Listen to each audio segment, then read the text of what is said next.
গ্রাম পুলিশের মাঝে বাইসাইকেল বিতরণ করেছেন ইউনূ মহোদয়। আপনারা যারা এখন পর্যন্ত বাইসাইকেল পাননি, আপনারাও কিন্তু অবশ্যই বাইসাইকেল পেয়ে যাবেন।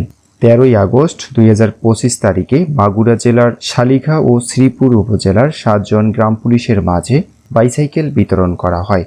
জেলা প্রশাসনের উদ্যোগে আয়োজিত এই অনুষ্ঠানটি জেলা প্রশাসকের সম্মেলন কক্ষে অনুষ্ঠিত হয়। অনুষ্ঠানে প্রধান অতিথি হিসেবে উপস্থিত ছিলেন জনাব মোহাম্মদ হুসাইন শওকত, অতিরিক্ত বিভাগীয় কমিশনার সার্বিক, খুলনা বিভাগ, খুলনা। সভাপতিত্ব করেন জেলা প্রশাসক মাগুরা জনাব মোহাম্মদ ওহিদুল ইসলাম। প্রধান অতিথি তার বক্তব্য বলেন যে মাঠ পর্যায়ে গ্রাম পুলিশের কার্যক্রম আরও গতিশীল করতে এ ধরনের সহায়তা অত্যন্ত কার্যকর। বাইসাইকেল পাওয়ার ফলে তারা আরও দ্রুততার সাথে স্থানীয় জনগণের সেবা দিতে পারবেন এবং আইন শৃঙ্খলা রক্ষার গুরুত্বপূর্ণ ভূমিকা রাখতে সক্ষম হবেন। সভাপতি তার বক্তব্যের জেলা প্রশাসনের পক্ষ থেকে ভবিষ্যতেও এ ধরনের সহায়তা অব্যাহত রাখার প্রতিশ্রুতি প্রদান করেন। আপনারা অনেকেই কিন্তু বাইসাইকেল পেয়েছেন এবং অনেকেই এখন পর্যন্ত বাইসাইকেল পাননি। আসলে বাইসাইকেলটি প্রতি বছরে দেওয়া হয় না। প্রতি বছরে যেমন পোশাক 2 বার করে বা বছরে 1 বার করে দেওয়া হয়, এরকম কিন্তু প্রতি বছরে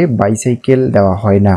প্রতি 5 থেকে 7 বছর পর পর এই বাইসাইকেলগুলো দেওয়া হয়। আপনারা যারা এখনো বাইসাইকেল পাননি, আপনাদের বরাদ্দ হয়তো বা আছে, কিন্তু ইউনূ মহোদয়ের নানান ব্যস্ততার কারণে এগুলোর খোঁজ খবর রাখতে পারেন না। তাই আপনারা যারা এখনো বাইসাইকেল পাননি, তারা একটি লিখিত দরখাস্ত করলে ইউনূ মহোদয় এই বাইসাইকেলগুলো বিতরণ করতে সক্ষম হবেন। কারণ গ্রাম পুলিশদের মাঝে বাইসাইকেল বিতরণ করলে গ্রাম পুলিশেরা সহজেই তথ্য সংগ্রহ করতে পারবে। এই ছিল আজকের ভিডিও। আশা করি ভিডিওটি ভালো লেগেছে। যদি ভিডিওটি ভালো লেগে থাকে তাহলে আমার এই ছোট্ট চ্যানেলটি সাবস্ক্রাইব করে পাশে থাকা বেল বাটনটি বাজিয়ে দিবেন। আর যারা এই ভিডিওটি ফেসবুক পেজ থেকে দেখছেন, তারা অবশ্যই আমার পেজটিকে ফলো করে দিয়ে পাশে থাকবেন। সবাই ভালো থাকবেন, সুস্থ থাকবেন। আল্লাহ হাফেজ।